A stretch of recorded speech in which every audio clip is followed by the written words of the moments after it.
Candi Borobudur, terkubur abu berabad-abad.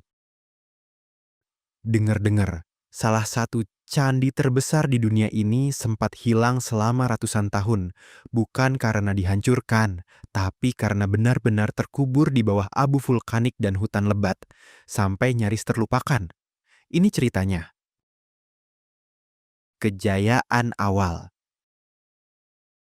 Candi Borobudur dibangun sekitar abad ke-8 sampai ke-9 Masehi pada masa kejayaan dinasti Shailendra di Jawa Tengah. Bangunan ini disusun dari batu andesit, terdiri dari 9 tingkat teras, 6 berbentuk persegi di bagian bawah, 3 berbentuk melingkar di bagian atas, dihiasi ratusan relief dan arca Buddha. Ditinggalkan dan terkubur. Sekitar abad ke-10 Masehi, pusat kekuasaan kerajaan di Jawa berpindah dari Jawa Tengah ke Jawa Timur, diduga dipicu letusan dahsyat Gunung Merapi sekitar tahun 1006. Borobudur perlahan ditinggalkan sebagai tempat ibadah aktif. Selama berabad-abad setelahnya, abu vulkanik dari letusan-letusan Merapi terus menumpuk, ditambah tumbuhnya hutan lebat yang menutupi struktur candi. Penemuan kembali yang tidak sesederhana itu. Versi cerita yang paling umum menyebut Candi Borobudur ditemukan kembali pada tahun 1814 oleh Sir Thomas Stamford Raffles, Gubernur Jenderal Inggris di Jawa saat itu.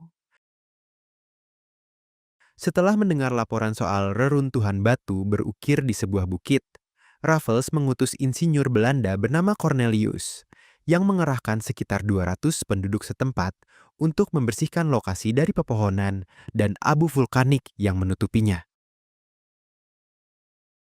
Tapi ternyata, kisah ini tidak sesederhana itu. Sejarawan Peter Carey mencatat bahwa keberadaan Borobudur sebenarnya sudah diketahui sejak sebelum kedatangan Raffles. Bahkan ada catatan seorang insinyur militer Prusia bernama Karl Friedrich Reimer yang disebut-sebut pernah menemukannya lebih dulu saat survei benteng VOC.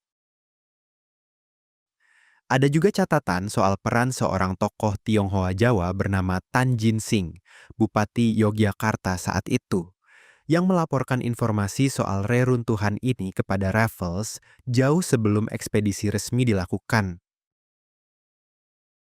Restorasi panjang. Setelah dibersihkan, kondisi Borobudur ternyata masih jauh dari baik, bahkan sempat terancam runtuh. Perbaikan kecil dilakukan bertahap, tapi restorasi besar-besaran baru benar-benar terlaksana antara tahun 1973 sampai 1983 lewat kerjasama besar antara pemerintah Indonesia dan UNESCO. Jejak abu yang terus berulang. Menariknya, hubungan Borobudur dengan abu vulkanik ternyata belum sepenuhnya jadi masa lalu. Tahun 2010, saat Gunung Merapi kembali meletus besar, abu vulkaniknya sempat menyelimuti kembali kompleks candi ini.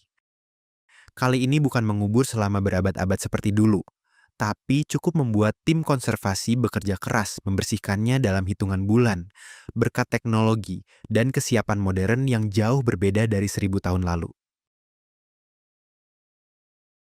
Tahun 1991, Borobudur resmi diakui UNESCO sebagai situs warisan dunia.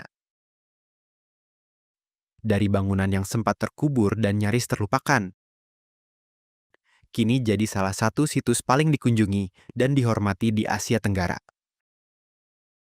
Bukti bahwa sesuatu yang pernah hilang dari permukaan belum tentu hilang dari sejarah. Kalau kamu penasaran sama cerita-cerita kayak gini, subscribe Narabits, video baru tiap Jumat.